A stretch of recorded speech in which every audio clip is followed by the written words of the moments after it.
Етті таяқпен жеп жатырмыз. Ана көрініп тұрған Боғдатауын көрдің ғой, ана Боғдатау. Осыған жүгартамыз. Монғолия қазақтарының шайының дәміне қатты келеді екен. Баладарымыз тегінде жерде қазақша оқыған. Енді айлығын негізі сұрауға болмайды. Төкті әкеп түсіріп, осы арқылы жылтып отырмыз. Көмір қаламаймыз. Теледидар қазақша сөйлеп тұр. Несие қарыз жоқ. Жоқ. Қытайда қазақ мектебі бар дегенді естіп, Біз сөйлеп жатырмыз. Енді біздің ұрпақ бала-шағамыз мына сөйлей алмайды.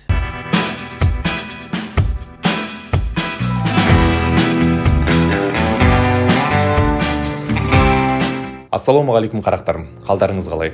Біз Қытайдағы қазақтардың өмірін көрсету үшін Үрімші қаласына шыққалы жатырмыз. Құжаттарымызды реттестірдік, ақшамызды алдық. Енді Үрімші қаласы туралы интернеттен іздеп едік. Қорқынышты ақпараттар шықты. Расымен бойымызды үрей биледі. Одан кейін Қытайда тұрып келген бауырларымызға хабарластық. Олар айтты, санат, ол жаққа бармаңдар. Заң қатал, сендерді шпион деп соттап жіберуі мүмкін деп. Әрине, егер біз қорқа берсек, сіздерге Қытайдағы қазақтардың өмірін кім көрсетеді? Сондықтан тәуекелге барып, бісміллә деп жолға шықтық. Аман есен Үрімшіге қондық. Рахмет.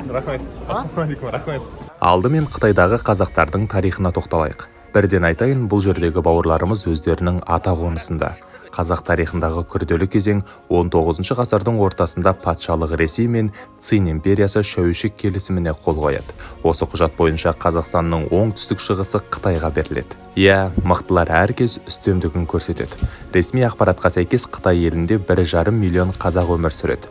Айтпақшы, Үрімші қаласын басқарған тұңғыш қазақты білесіздер ме? Хадиша Мамырбек қызы, төре тұқымынан шыққан ханның ұрпағы.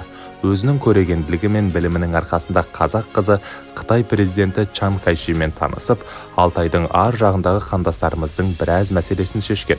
Тіпті генерал-майор атағын иеленіп, ондаған мың сарбазға бұйрық берген. Одан кейін мұндай лауазымға ешбір қандасымыз ие болмады. Мынау менің бақташым болады. Түйе бағатын бақташымыз болады. Мынау сол түйенің кешкі жемі. Мына жасап басып жатқанымыз.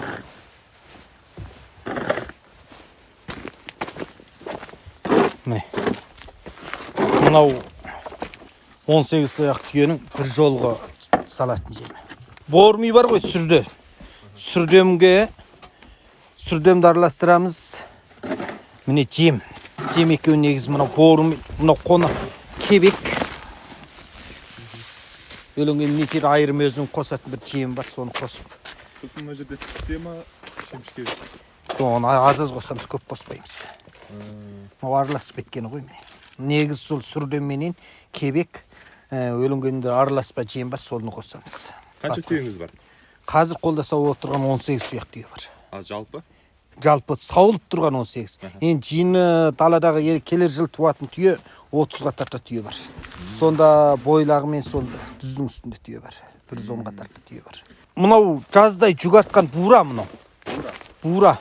Бұл енді бірінші айға дейін осы бағып тұрып, бірінші айдан кейін бураға қосамыз. Мынау арық. Неге десең арық тұру. Неге десең мына ана көрініп тұрған Боғдатауын көрдің ғой, ана Боғдатау. Осыған жүгартамыз. Жүгартып күндігі мына бураның бір күн жүргені 1000 ұян. Бір күн жүгартып ана тауға бір жол шығып келгені 1000 ұян, түскені 1000 ұян, барып келгені 2000 ұян. Жаздай 6-шы айдан 8-шы ай, 9-шы айға дейін саяққа шыға істеткенбіз. Сонда бұл түйелердің құны қанша болады негізі? Нақ қазірімнен 25 мыңға сұраса бермеймін. 25 мыңға сұраса бермеймін. Неге десеңіз, бұның тауға бір барып келген 2000 ұян, бір аптада 2 рет баратын олса 4000 ұян кірмеймін маған. Міне жерге жүріңіз, міне жерде ботадарды көрсетейін сізге. О жақта да бір айлық деміне Өздеріңіз көрсеңіздер болады. Бұл жерде қазы қарта, бауырсақ, сорпа ғой, бұл? Жоқ, шай. Мына ақ шай, қазақи. Сүтті шай. Шай ма? Шай, сосын манта. Біз жоңғолықтардың енді дәстүрлі тамағы болады. Міне ашты су дейміз. Сосын мынау, сіздер енді ашты жемейсіздер, біз бұны қызыл бұрыш дейміз. Лаз деп қоямыз, осыменен дәмі келеді. Негізі мына осы біздің дастарханымыздағы қазақша, сосын жұңғоша тамақтар негізі аралас болады әдетте. Сонда бұл шайға қант қоспайсыздар? Біздің жұңғодағы қазақтар осы ақ шайға тұз қосып ішкенді жақсы көреді. Бұнда ең алдымен шай болады, сүт болады, қаймақ болады, одан азырақ сары май қосады, содан кейін азырақ тары салады. Сонда кем дегенде 4-5 дәннен құралады. Мына шайды ішіп алсаң, тамақ ішудің қажеті жоқ сияқты ғой. Қант қоссаңыз болады, мен алдырам қант қазір. Жоқ, өте дәмді. Монғолия қазақтарының шайының дәміне қатты келеді екен. Міне ботадар. Мына бірнешеу мына да тұр екен, міне ботадар қамалып қапты ғой.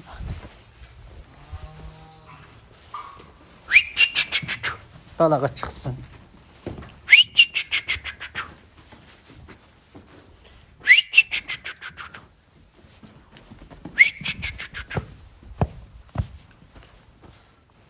Мынау сол бірақ сауылып тұрған ботадар.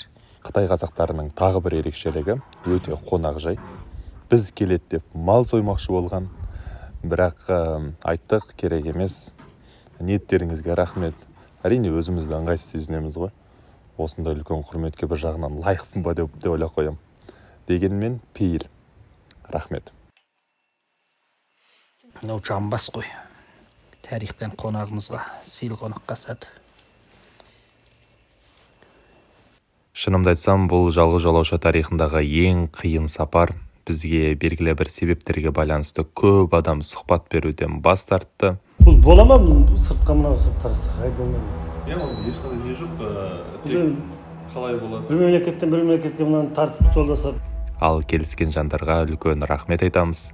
Мына көріністі қараңыздаршы. Етті таяқпен жеп жатырмыз. Негізі алақанмен жейтін қазақ едік қой. Ешқандай өсімдік майы әнеміне қосылмаған, но қойдың құйрық майы менен ши майына қуырылған. Қол аштықмен ашытқан болсақ, соның кейін әппақ болып тұратын осы. Нанды қолдан жабасыздар ма? Қолмен жабылған нан. Қалай сонда? Кәдімгі отқа ма? Отқа. Баладарымыз тегінде осы жерде қазақша оқыған. Енді қазір мына жерде мектеп жоқ мына қыстақта. Ал Үрімжіден барып, сол Үрімжіде әйелім баладарды қарап, сол Үрімжіде оқып жатыр екі балам, бірақ Үрімжіде. Екеуінде оқу жақсы. Біреу қосылды мектепте оқып жатыр. Мынау енді біздің Жұңгода, міне көрдіңіз бе? Мынандай тиімділік жақсылық. Ауыл қыстаққа дейін өкіметіміз төк барымызды орнатып берген. Үйдің іші мына 120 пинфан квадратты үй. Осының іші жаңа өзің көрдің ғой қаншалықты жылылықта тұрған. Бірақ осымен жылып тұр. Міне төкті әкеп түсіріп, осы арқылы жылтып отырмыз. Көмір қаламаймыз. Иә. Ой, тиенің жығылғанында. Өзім ханзу тілінде, сосын ұйғыр тілінде жоғары мектепті бітірдім. Қазір ханзу тілінде, қазақ тілінде екі тілде жұмыс істеймін. Тамаша. Бәріне қызық, айлық қанша? Бізде енді айлығын негізі сұрауға болмайды.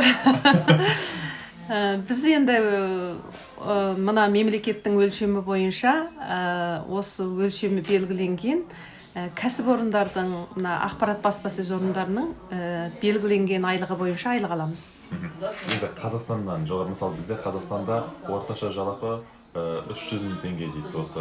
Сіздердің 300 мың теңгелеріңіз қанша тұрады? Біздің ақшамен 5 мың юанның айналасында бола ма? 5 мыңға жетпейді. Біздікі енді бізде әдетте мына игілік нелер болады, денсаулық сақтау бәріне өзіміз ақша төлейміз, одан мемлекет жарымын төлейді. Соған не қылғанда біздікі де сол 6-7 мыңның айналасында болады негізі, юанмен есептегенде. Несие қарыз жоқ. Жоқ. Тәуелді емессіз дейді. Жоқ.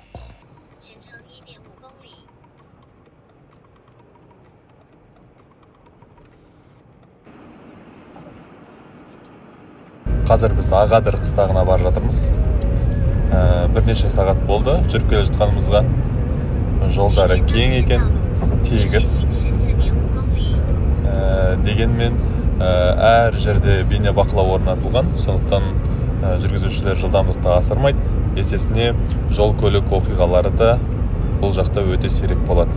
Қытай ауылдары қандай? Сіздерге айтайын. Жолдары асфальтталған, жарық пен байланыс бар, интернет жақсы істейді, су тартылған.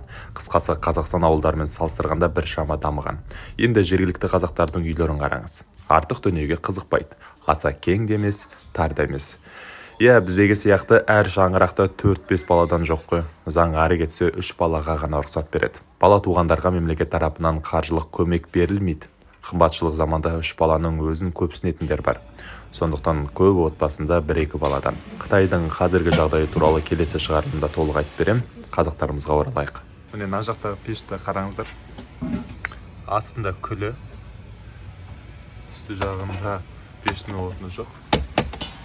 Отын міне екінші қабатта жанып жатыр. Бірақ үстінен салат көсеуі. Неде үйбарлады, бұзып Бір лақ қанша табақ шығарады? Лақ бар ғой, ол оқсамайды. 8 килолығы бар, 10 килолығы бар.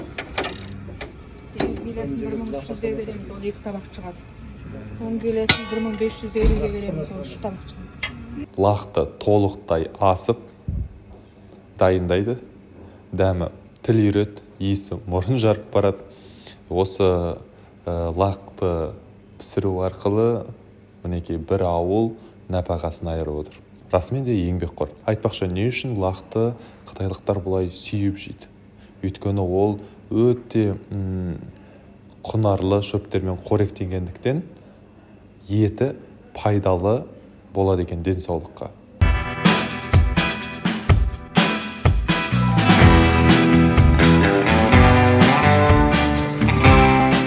Біз өш жерде 64 семья қазақпыз. 64 семья отбасы өш жерде. Жансам неше екен, оны оғалмайды екен. Өш жерде негізі қазақтың ғұрп әдеті негізі сақталған жер. Меймандос бұлар өлеңге мына жерде лақ тарту, бәйге қосуды ерекше, ұлттық спортымызды ерекше мықты ұстаймыз. Ал құда күту қалай сіздер? Ол жағын жібермейді ғой енді. Ата-бабамыздан келе жатқан дәстүр бойынша келе жатырмыз. Қосымша қасылғандай нәрсе жоқ. Енді бұрын кезген кезде құдалыққа барса 2 күн, 3 күн жатып, неше тұяқ малды қырып сойдырып тастайтын. Қазір бүткіл ел қарбаласы, шаруасы менен болғаннан кейін қазір күнбе-күн келіп, жерін жеп, баларын алып күнбе-күн қайтып кетеді. Ол бір ерекше жақсы болды қазір.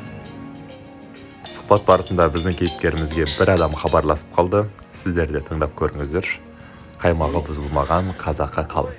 Башар бауыр қалай, жақсы ма? Жақсы, рахмет. Ахуалыңыз айбат, аман жақсы. Мен Саршоқыдан Кенжеқанмын ғой. Ой, ассалаумағалейкум. Алейкум, жақсы. Жақсы жеттіңіз.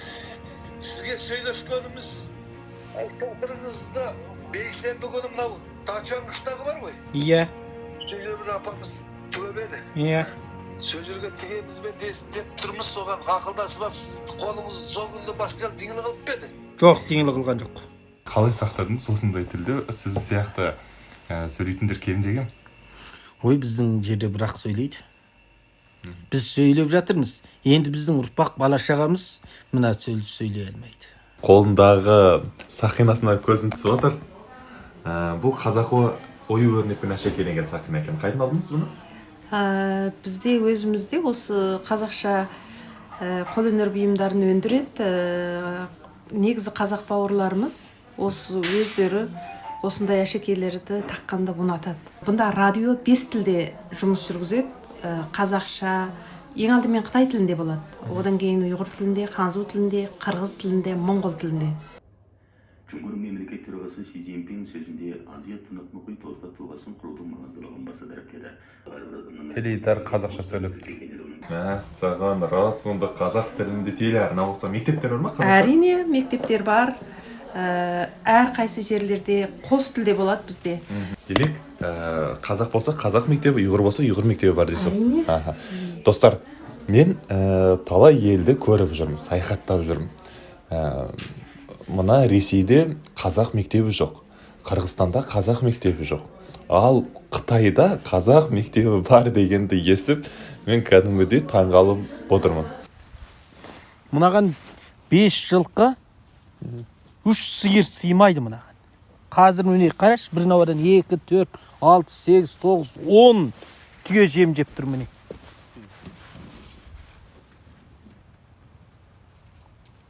Ендігі келер жыл туатын түйедерімізді далаға қоя бергеніміз дала жайылысында.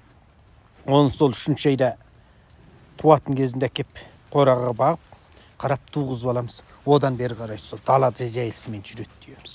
Қораға келмейді. Мынау негізі қаңқ қолда сауылып тұрған ғана түйе.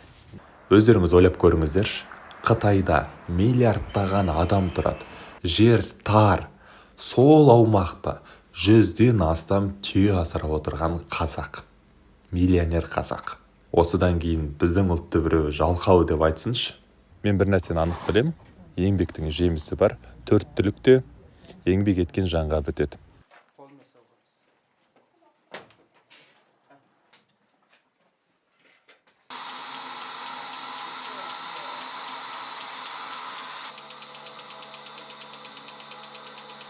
Түйені машина арқылы саууды бірінші рет көріп тұрмын. Қызық көрініс. Сиырды сауатынын білетінмін, бірақ түйені бұлай сауат деп ойламағам. Дегенмен, енді қанша қолдың күшін үнемдейді ғой, өте тиімді дүние екен. Мына аяқ жақта өкімет қосымша қаражат беріп, бұқара 60 мың пұлын шығарады, қалған пұлын өкімет шығарып, отырақтасу бейхті. Селеген емне мына жер сілкінісіне төзімді бейхті салып берді, өліңген бәрі бұқараны бірақ орынластырып бір жерінен жылумен қамдау жүйесі, сумен қамдау жүйесін бәрін бір жерге түсіріп жатыр. Өз жерге біз бұқарадар әлше барғаны барды, баралмағаны баралмадық. Неге десеңіз, біз негізі мал шаруашылықпен шұғылданғаннан кейін өз жерге барсақ малымыз қалар екен. Сол малымызға негізет осы жерде отырған жайымыз осы. Қытайда қазақтың Найман, Керей, Қожа рулары басым тұрады екен. Олар адал еңбегімен күнін көріп отыр. Басым бөлігінің Қазақстанда да баспанасы бар. Несиесі жоқ, көліктері жаңа, тұрмыстары жақсы. Қазіргі жағдайға байланысты мен де оларға ашылып көп сұрақ қоя алмадым. Дегенмен сіздер де Алтайдың ар жағындағы отандастарымыздың жағдайын енді біліп жүресіздер. Егер шығарылым ұнаса, арнаға тіркеліп лайк басыңыз.